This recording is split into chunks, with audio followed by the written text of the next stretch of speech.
The following is a presentation of the Belly Up Sports Media Network.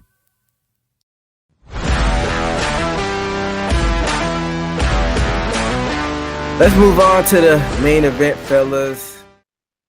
In the lightweight division, we had your defendant, and I'm using air quotes for the people listening, BMF champion Max Holloway defending that belt against Dustin Poirier, and he got the unanimous decision. Admire had Holloway, and me and Steve had Poirier. And round one, Holloway came out with high volume, and he dropped Poirier twice with those clean shots. Poirier recovered quickly, but Holloway definitely outstruck him in that round. And according to the numbers, it was 26-16. And in that second round, Holloway continued to be aggressive, landing those clean combos, and sat Poirier again to the mat. And then Poirier fought back. And I think that's the round where Poirier cut Holloway under the eye. Both of them got cut. But in that the final seconds of that second round, Poirier got a knockdown and went for that guillotine. And that's when the crowd really got into it. And then in that third round is when Poirier got that scratch under his eye, and you could see it was really bothering him in that third round. And Poirier tried to pick up the pace, but Holloway continued to just, counter strike him and kind of like pick him apart on the feet. And in that fourth round, another round that Holloway outstruck Poirier, and you could the writing was on the wall at that point. And in that fifth round, just Holloway just basically just doing what he wanted on the feet. And I think that eye poke happened in that fifth round as well. Then they brawled, how Holloway likes to finish off his fights, brawling the end of the round. And Holloway was able to get the victory and, disappoint Poirier in his swan song. What were your thoughts on this one, Admire? Yeah, it was a fun fight, man. I did pick Holloway, but kind of my heart wanted Poirier to win, just knowing that it was his retirement fight. He's a good dude, journeyman, been around forever. You always want to see a guy, kind of go out with the win. Max Holloway, dude, just a fighter. Like, it's crazy that dude just likes to fight and throw. I don't really see how anybody could say anything bad about that fight, but of course there are. I spent a lot of the night after the fight reading comments on Reddit, on Facebook. Like, so many people just talking shit on the fight, and a lot of people talking shit on Dustin Poirier, like saying he didn't give it at all, like he didn't show up for the fight. Like, oh, at the end of the fight when Max, pointed down, wanted to do the brawl, Dustin latched onto him and grabbed onto him. That was messed up. Dustin didn't really try. Like, so many people have just so many shit opinions that don't even fight. Like, it's crazy. I thought it was a great fight. It was fun. I kind of hope that they do away with the BMF thing now. It's not real. If they do keep it, I hope they do, kind of like what I said before. I think that the BMF title should be, you have to fight somebody outside of your weight class. That way it keeps moving and gives a chance for other divisions to have it, so you don't keep it within one weight division. You have to fight somebody outside of your weight class. That way, that's what a BMF should be, a bad motherfucker. Somebody who's fighting somebody that weighs more than them, it should have to move. But anyway, this fight, it was cool. I don't know what happens next for Max. And side note, still makes me wonder, how did Anthony Smith get the retirement package and no retirement package for Dustin Poirier? I thought they did do like videos during. I mean, they did a lot, but it still didn't feel the same. It still feels like Anthony Smith got a better retirement. Like, I don't know. Anthony Smith seemed different. I don't know. Well, we know Anthony Smith works for them, so that's like a quick answer for that.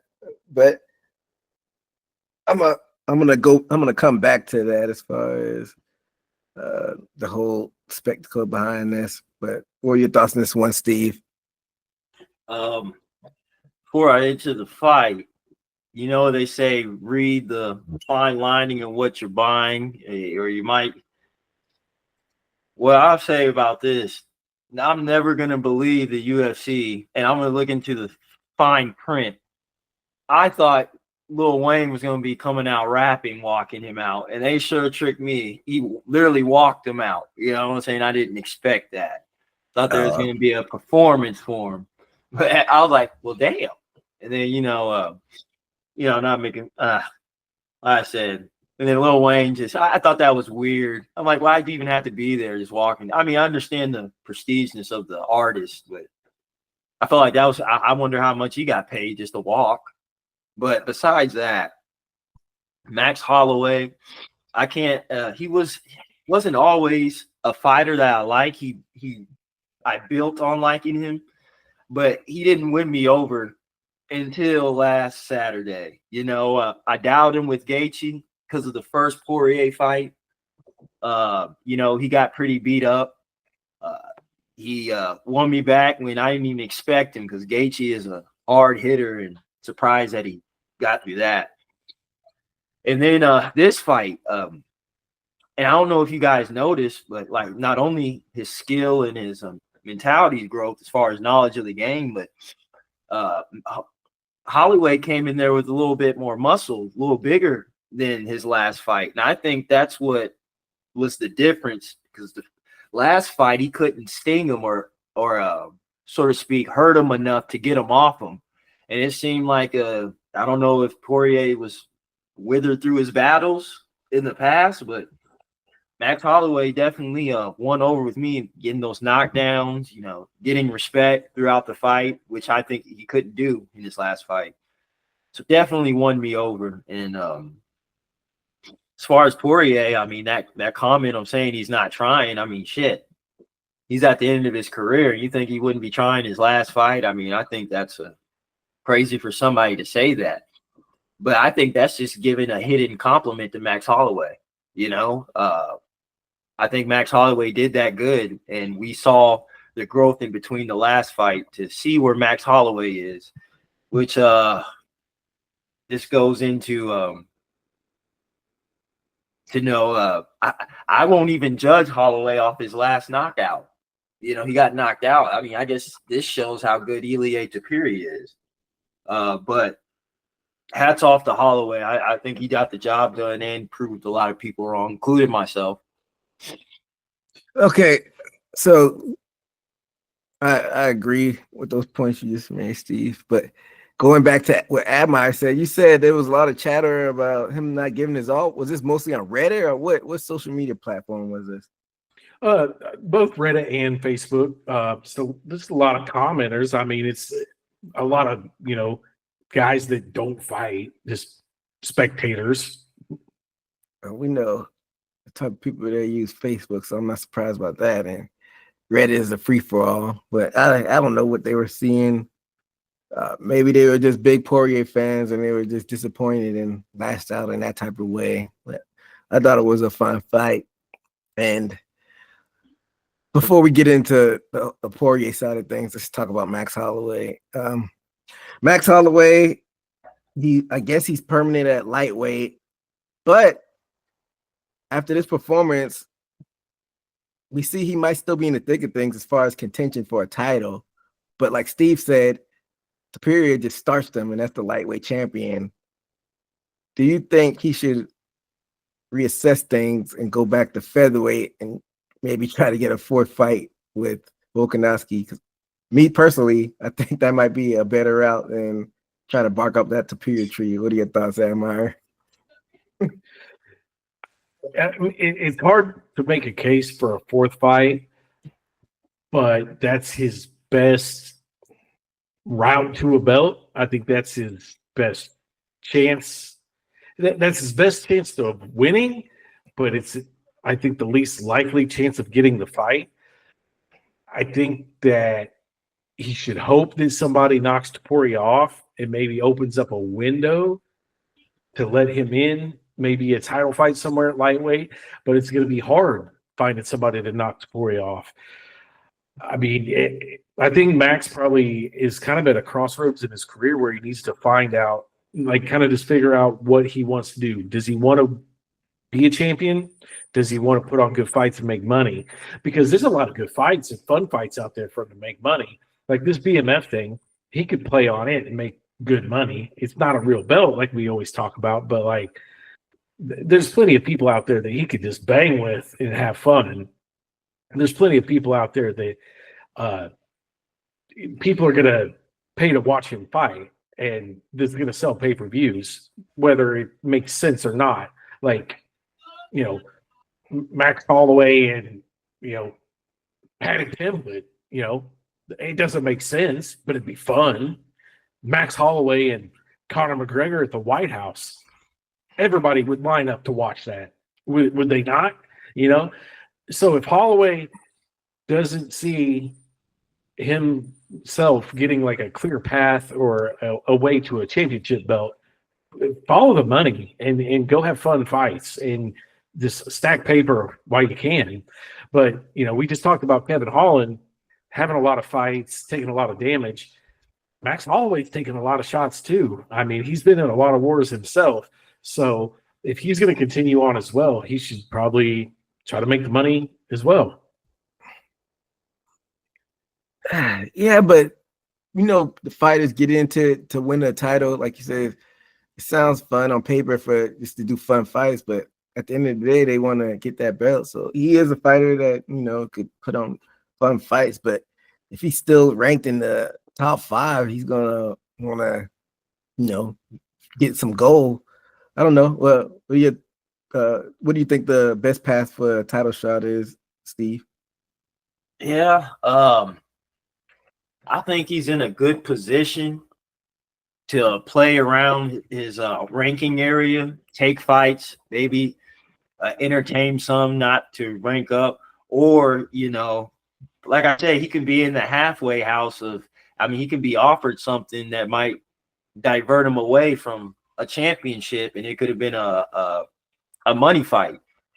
But I think when you're so close, I think it's hard to deny a championship title run if it's presented, you know, because then you would say like Max Holloway would be avoiding that because, you know, he's scared or not scared, but since his past fights with Volkanovski, you know, who knows if he's too confident. I think only he knows if he feels like he can do that, which I think he can, because the way he looked this last Saturday, it looked like he put on some muscle. When after the fight, he was dapping up with Poirier.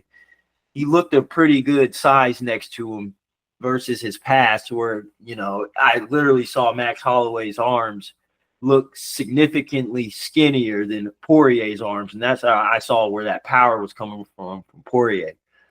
But like I said, he gained some muscle and was able to close that gap. So saying that, knocking out Gaethje and putting Poirier on his butt, he might have enough steam to, you know, get some respect from Volkanovski and change the fight terms. Because I think wasn't all three of them kind of similar outcome as far as Volkanovski and Holloway? It was like maybe even 2 fights where I thought that Holloway won. I want to say I definitely thought he won the first one. I think the second one was a little bit closer. The third one, definitely Volkanovski. I think I didn't like the judging. I didn't like the judging in the first 2 fights, personally. Yeah, I think more now than ever in his career, I would say, and he might be shot up in there real soon. You know, I'll say try it, get your ass kicked, just do 1 or 2 going out fights, and you know he's gonna be still prestige in his name as far as being able to do that. So I'll say go for the title shot again. Which weight classes? Well, right now lightweight would be of course Poirier, but he's moving up. Would he be leaving? Would he be leaving that? No, Superior staying at lightweight. Okay. So I mean, I don't think that's a good idea. I think his best shot would be featherweight. That's what I think as well. You know, like you said, it's kind of hard to vouch for a 4th fight when he lost all 3 of them, but it's not apples to apples scenario. But Pacquiao and Marquez, they fought 4 times. The first one was a draw. Pacquiao won the second 2, and then we saw what happened that 4th one. Manny just woke up a couple years ago from Marquez flatlining them. So you never know what happened in the 4th fight if they were to put one on with Volkanovski and Holloway. Yeah, and you almost have to wonder how they, what's the logistics of that one? Like, do they throw Max straight into that because of him being Max, him being ranked so high as it is already in lightweight? They got Max ranked at number 5 in lightweight. Do they just throw him straight in against Volk? Do they make him do a title contender match up there against somebody like Evlov or, Diego Lopez? Do they make him climb the whole thing? Like, what's the logistics like of that? I don't know. But when's the last time him and Volk fought? It's been like 2. What was that, 2023 or something like that? I was going to say it's been about 2 years, I think, right? So, I don't know if the UFC is going to think it's been too soon, especially for a 4th fight. But, Max has such a big name in the UFC world, in the MMA world, that it's going to sell. Volk has such a big name that it's going to sell. So, even though I said that, it's a 4th fight, I still think it will sell either way. So, I think it'd be, if they do it, they should do it, make it a special card, I guess, one of the special cards, just because it might be, Max getting the belt. Man, my time flies. Like, my gauge is off because they fought all 3 of their fights since I moved to Missouri. It was early on when I moved here, but they fought in I can't believe the first fight, and Volkanovski and Max were, the first one was December 2019, so before the pandemic. Then they ran that second one back, I guess, because Max was a dominant champion. And that was a split decision. So their first 2 fights, I think Max won those first 2, but what do I know? But then there was a little bit of time between that 3rd one. But that happened in 2022, so it's been 3 years. So I think that's enough time for them to possibly run it back, since the 3rd fight was 3 years ago. Yeah, it's been 3 years, and think about all the fights and different things that they've both been through since then. So, it's a new landscape, and they've both changed a lot since then. So, even though it is 4 fights, it's very interesting. So, I don't personally have a problem with it. I'd line it up, I guess. What is it, July? New Year's Eve card. Line it up. Yeah, I don't even think they do those anymore. It's been a while. Yeah, maybe early next year, if that happens. Because Volkanovski beat Lopez, beat Yair, and there's no bigger name that you could have against Volkanovski than a Max Holloway at this point down there in featherweight. Unless maybe I don't even know if I don't even know if just thinking off the top of my head, I was trying to gather up something, but I don't know what other exciting fights you could put down there. If it's not Holloway, you just have to go by the numbers and just do the highest ranked contender, and I don't know if that'll sell,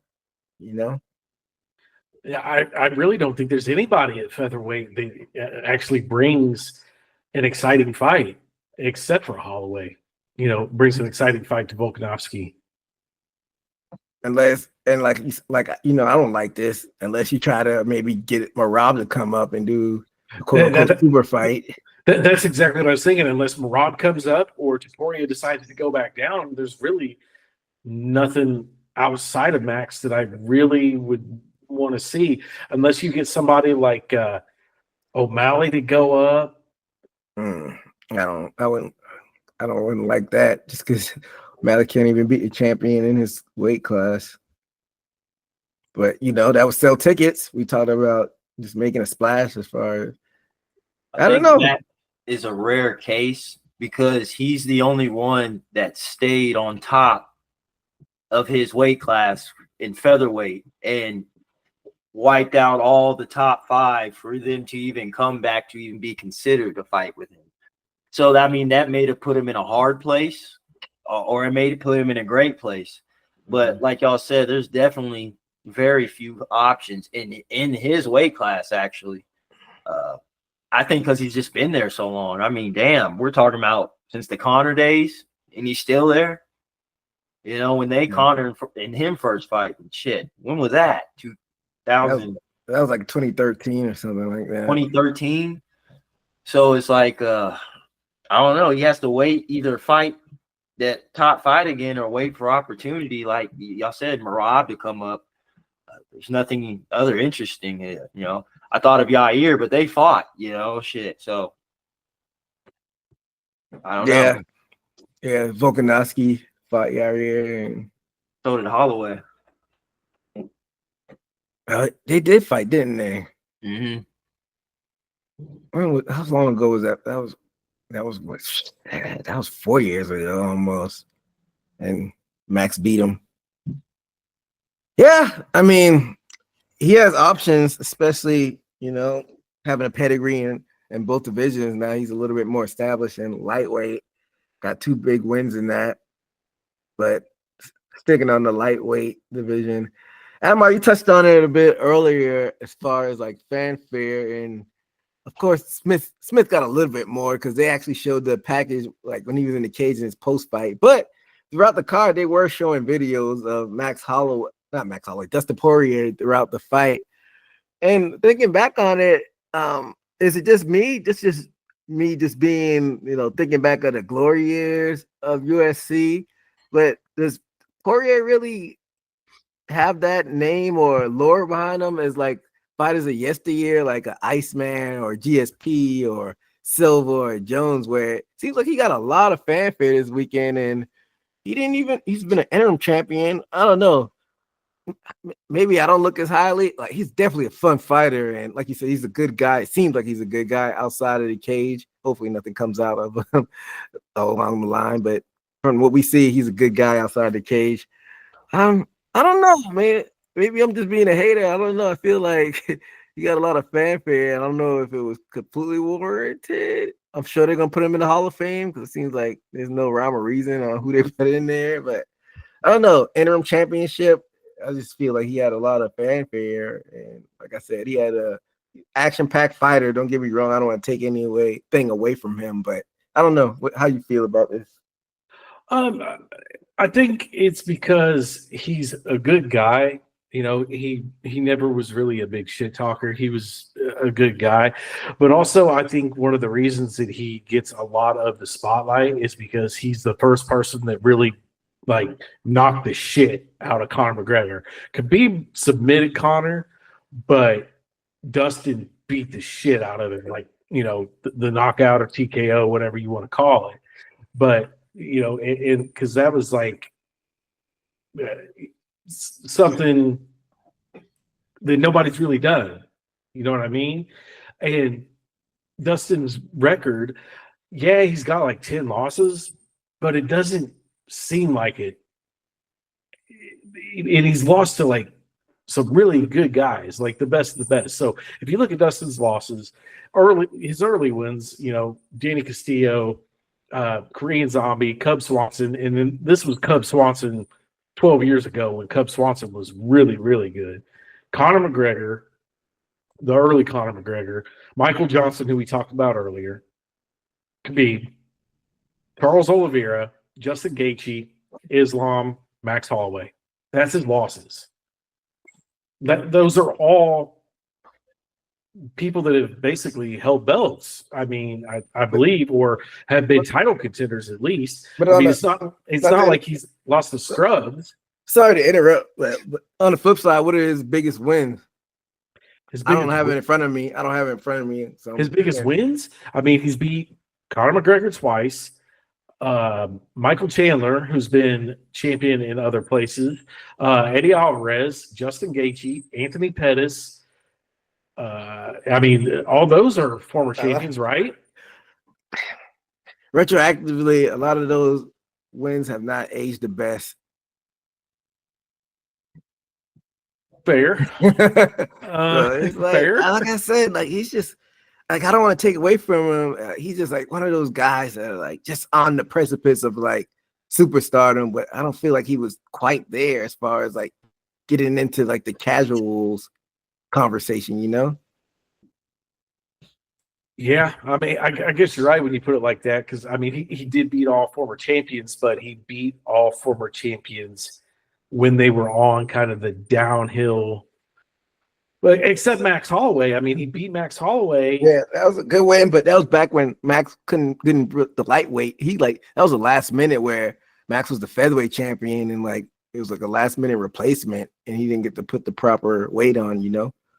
I mean, I guess he beat Gaethje. I mean, but Gaethje's kind of up and down. So I mean, him and Gaethje are like in that same realm. Or like a lot of people put Gaethje high on the pedestal, but I'm like, he's a fun action fighter, but he's another one of those interim champions that are like it can put like Carlos Condit in. Like they all three of those remind me of like the same caliber, like a Carlos Condit, like an interim champion that right on the precipice, but never could get on that quite over the hump, you know.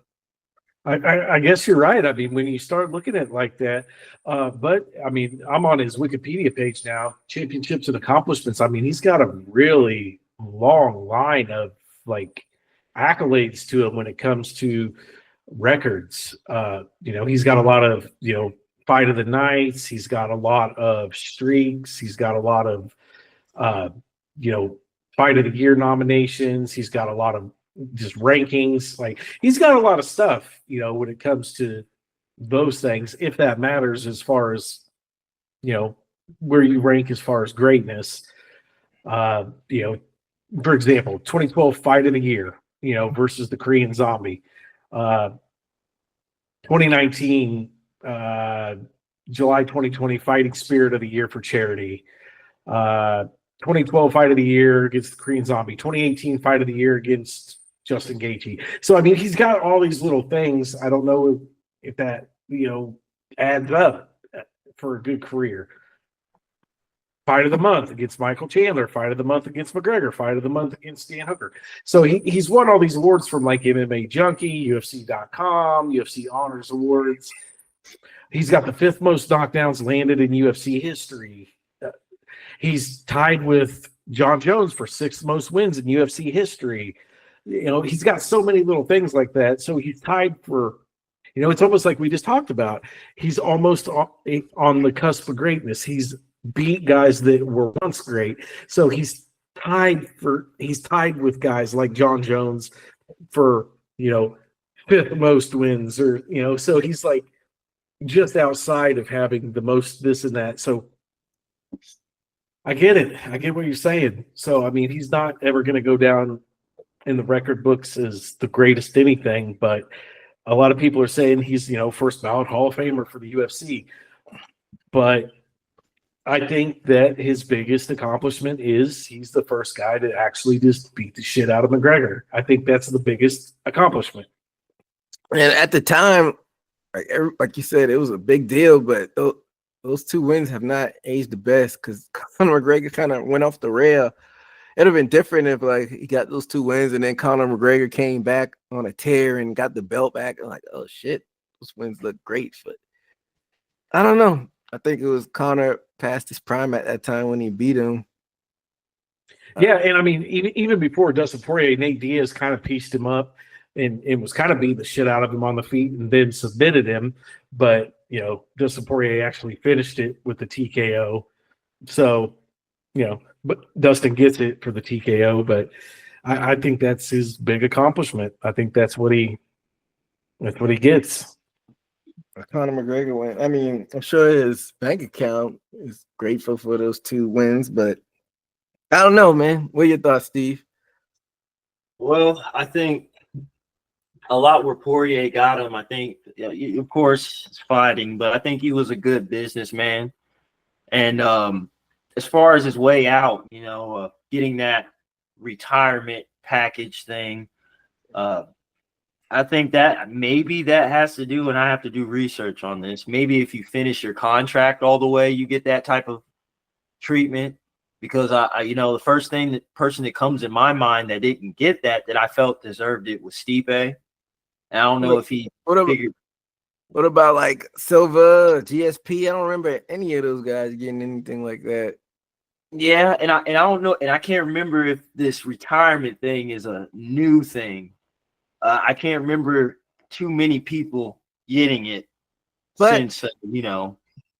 Yeah, but just to contradict myself, I don't think those guys announced it's going to be their last fight. I think once their fights happen later, they retired. So it's not. And Silva was fighting after that, and people didn't know that was going to be GSP's last fight. So I'll throw that out there. But I don't know, somebody who announced their last fight. We just saw it with Smith, and he definitely wasn't warning for something like that. And I'm trying to think. I want to say it was get it, but I don't think she announced it beforehand. She just kind of retired. But I want to say it was like a more older school of fighter, maybe somewhere in like the Tito Ortiz or something like that. I think one of those guys somewhere in that realm announced that was going to be their last fight, and I don't remember anything happening like that for them. But I didn't mean to interrupt. You can go ahead, Steve. Yeah, I can't recollect too many people having that type of ceremony. I mean, farthest I can go back to same if there is somebody else is Anthony Smith. I really can't think of anybody that had a send-off.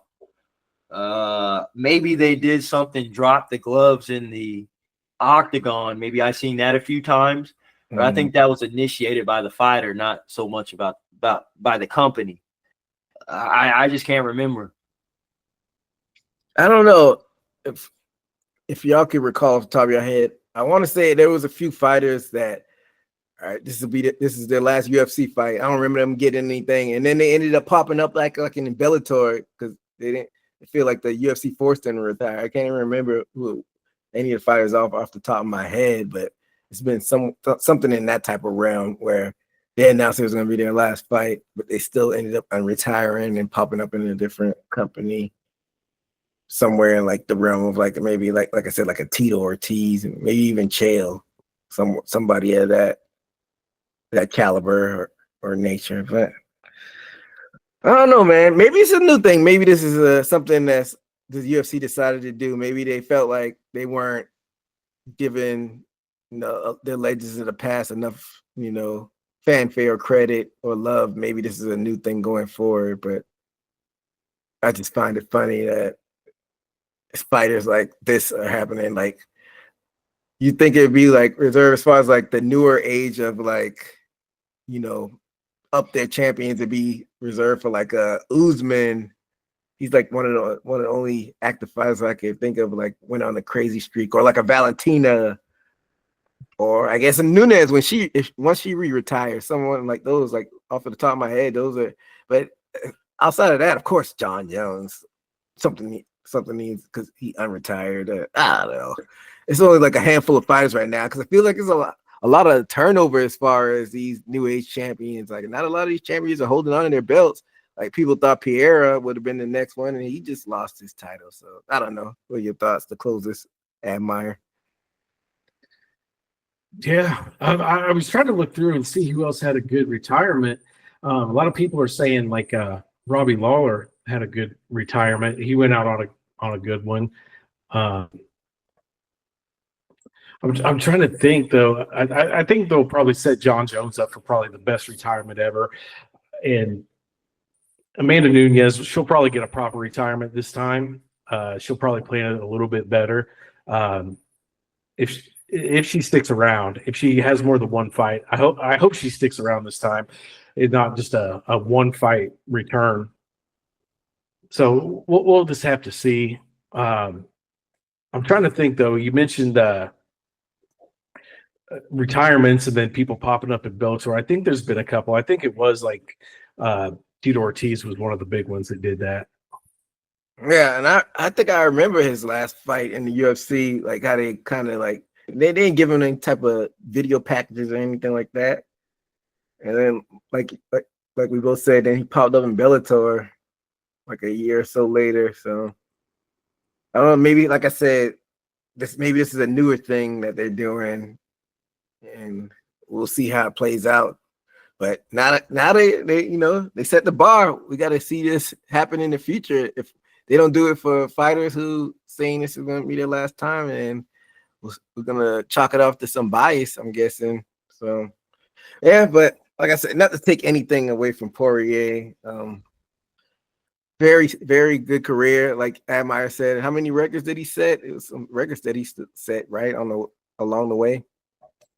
Quite a few. I mean, and there's all kinds of stuff on his Wikipedia page. So you don't want to take anything away from him on that side of things. And, we know how retirements in combat sports go. Sometimes they don't always stick, but looks like it's going to stick for him because he has a lot of side businesses going on. And yeah, like you said, Steve, Lil Wayne came out with him, even though he didn't perform. I didn't even know. I think I don't know. I must have been asleep. I don't even remember Lil Wayne coming down there. And like both Louisiana boys. So, hats off to Dustin Poirier. Thank you for checking out this Haymaker Combat Sports segment. This full episode can be found on the Haymaker Combat Sports YouTube page and in audio form on all major podcast platforms. Until next time, peace.